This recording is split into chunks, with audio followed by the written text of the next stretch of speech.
Hi, this is Ben Schwellen. Today I'm talking about the Scots language. What is its history and what is it? I'll go into that and tell you. Hey, hitting the subscribe button and that like button really helps the algorithm to support the channel, so please do that. Before I go further, just a disclaimer for you. I am not going to try and imitate the Scots accent because I would just look stupid. This is a two-part video. In this one, you are getting Scots up to the year 1450, the early bits of Scots. In another couple days, I'll give you the second installment of this video, Scots after 1450. There's a debate still as to whether Scots is a language or a dialect. I'm going to say it's a language after having looked at it myself. It is an Anglic language, and let's go into that because it's important to understanding how close languages can be without being dialects of each other. The Anglic languages are a group of languages related to English, including English. There's the Frisian language, which is in the state of the Netherlands. And then there's North Frisian in part of Germany near the border with Denmark, and Saterland Frisian, which is a little bit lower down in Germany. These are all minority languages, and part of the reason why many people may think Scots is a dialect of English, English is the only Anglic language which has a position where it is not a minority language. So that gives a bit of bias against the Scots language from many points of view from English speakers. The Anglic languages come out of the West Germanic family, which in turn come from the Germanic branch of the Indo-European languages. All the Anglic languages are related to each other in a very close-knit grouping where common words are often identical across hundreds and thousands of different instances. Especially Scots and English, these are sister languages, and they are to a large extent mutually intelligible. But you're going to have instances where you don't have a clue. So we can see where the Anglic languages are. What about Scots? Where is that?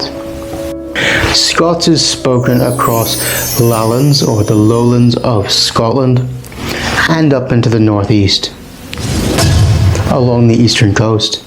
As far as how many people speak it, that's difficult because it is so close to English. A lot of people, when saying that they speak Scots, may not or may be aware of where the lines blur between English and Scots, because they often do and they often have in the past. So we have official censuses ranging from 99,000 speakers at the very lowest end to over 1.5 million speakers at the highest end in Scotland. But we don't have any clear evidence as to what is concrete in terms of speaking Scots and speaking English, because all languages are a dialect continuum, and Scots and English are very close on that. I'm not including Northern Ireland, which that's another kettle of fish. That is, well, let's not get political. Let's go back to Scotland.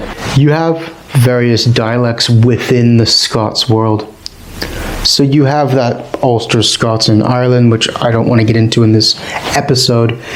So let's start in the lowest bit of Scotland, the southern borders. This version of Scots has a lot more in common with English in many ways, including even often historically spelling and pronunciation. But you also get a bit more in this dialect perhaps of remnants of Old Welsh, and there was a deep Brythonic imprint upon this area. There still is. You have Central Scots, and within this you have urban Scots, places like Glasgow and Edinburgh, where you get urban centres where people speak a different version of Scots from the towns around.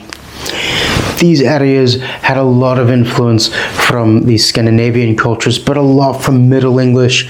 This was where they first came in from Northumbria. Going north along the east coast, you get North Scots, and this would be more influenced by Scandinavian. A lot of loanwords from that which might not exist so much to such an extent for the south. You also get more influence from Gaelic in the North Scots, as it was in much closer contact with Scottish Gaelic for a very long period of time. In the north, in the islands, you get Insular Scots, which was influenced by a language called Norn, which was a native British Isles language derived from the old Viking languages. And you get much of that influence, especially in the Orkney and Shetland varieties. So what about the origins of this language?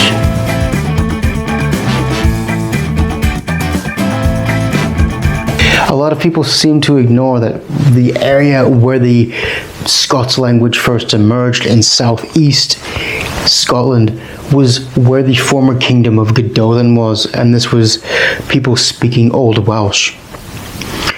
When the Northumbrian kingdom conquered Godolphin in the mid-late 7th century, the language shifted and changed to the conquering peoples, and this early form of Saxon was brought in. Not English, by the way. See my other video on that if you want. I explain that. But they brought Saxon in. And Scots was largely confined to southeast Scotland for the next few centuries.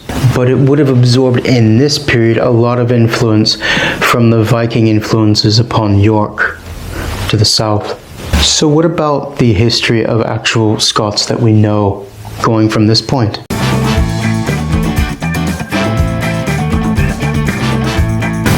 Early Scots is a bit of a perplexing labyrinth of we don't know, because you had Viking attacks which, burning random villages, wiped out the Picts up north, taking out the Britons to the west, and you had a lot of things destroyed.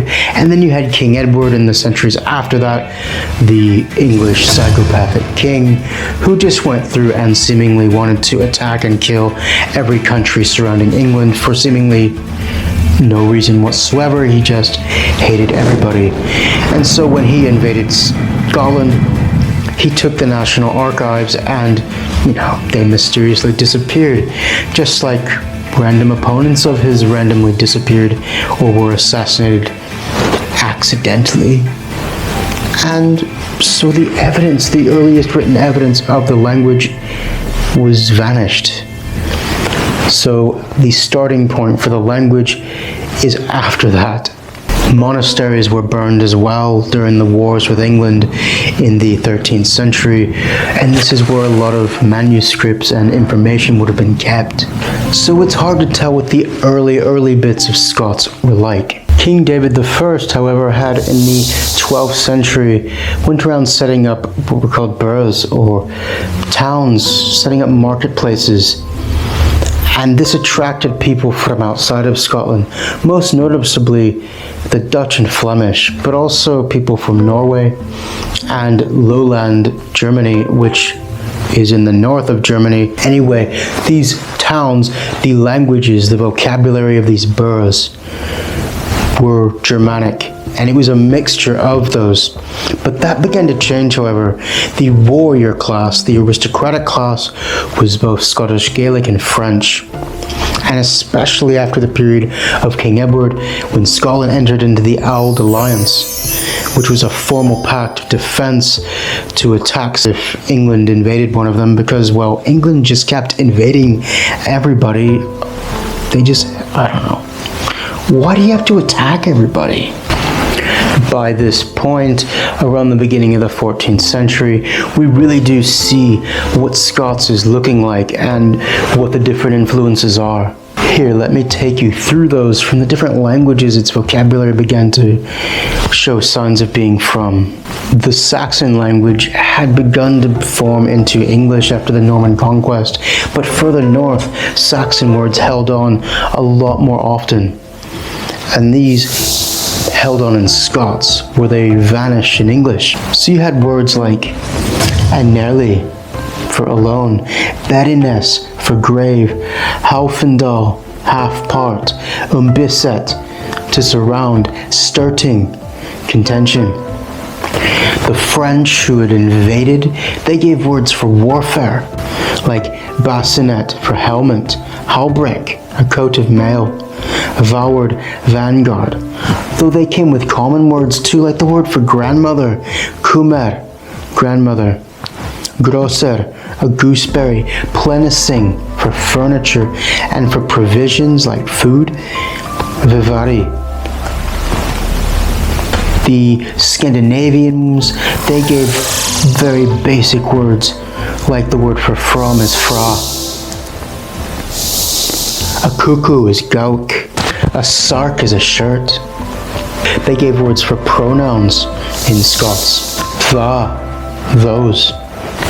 Spe is a prophecy. And one you may have heard before is kerk, which is church. The Flemish and Dutch were quite wealthy in terms of trade during this time in Northern Europe. Trade was expanding north, and they moved into these boroughs and left a deep imprint upon the Scots language in a way that wasn't quite so obvious down in the emerging English language. You got words like bonspel for a sporting contest, crème, a booth, whistle, a change of money, and cavier is a hen coop. Multilingualism was the norm, and Scotland, with its east-facing coast being the most fertile and where its major cities began to develop, the trade was focused with these countries that were shaping the Scots language. There was also the Gaelic-speaking people to the north, and there were bits of Old Welsh still hanging about, and I think there's a bit of underestimation just from myself as a Welsh speaker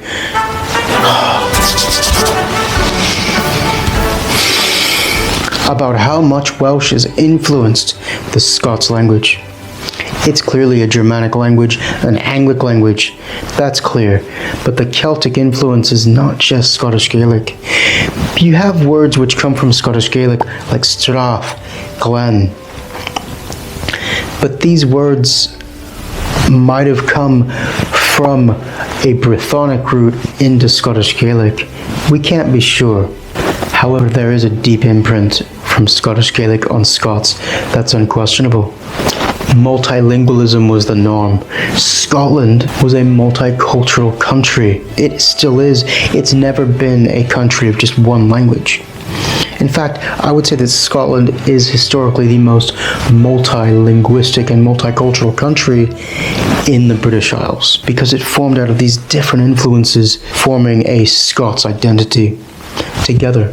From 1329, after Robert the Bruce, the Scottish kings, with the exception of James I, came to identify with the Lowlands, or the lowlands of Scotland, and power moved from kind of the Perth, Stirling area to Edinburgh, which was a strong Scots area. And this had a deep lasting influence upon the literature of Scotland. The Auld Alliance continued to drip feed Latin and French words of the Parisian dialect more often than not into Scots. And this is interesting because as a Welsh speaker, the type of French that went into Welsh was more from the borders of what would be Brittany in France, and in Thames Valley English, the type of French that you'd hear more into that would usually be kind of a Normandy French. So the type of French going in to Scots was a bit different than the other languages on these islands. Around 1375 or so, a guy named Barber wrote a poem called The Bruce, and this was about Robert the Bruce, who had led the War of Independence against England a few decades prior. And this was Scots being used as a national tool for national patriotism. And this really marks the point of it really entering the court world. It is replacing French as a prestige language very slowly. The Norman French is receding from the court as Scotland is more firmly establishing itself as an independent kingdom going into the 14th and 15th centuries. Around the year 1420, you get, I don't know if I'm pronouncing this right, the original Chronicle of Scotland by Andrew of Winton. And this was the history of Scotland from the earliest days all the way going through to James I, although it skipped the Welsh bit a lot, the native British kingdoms, which first. This is 30,000 lines, this work. It's very significant. And it's really firmly establishing itself that Scots as a language is the prestige language. So what happened now that Scots had reached a pinnacle and was kind of pushing out French and Gaelic as the language of the court? That brings us to Middle Scots. Don't forget installment 2 of this video coming out in a couple of days. I'll give you the Scots language after 1450. Hey, thank you very much for watching, and if you've got any questions about Scots, hey, leave that in the comments below. Give me a like, it really helps the algorithm, and we'll see you in the next episode. Diolch yn fawr. Thank you very much.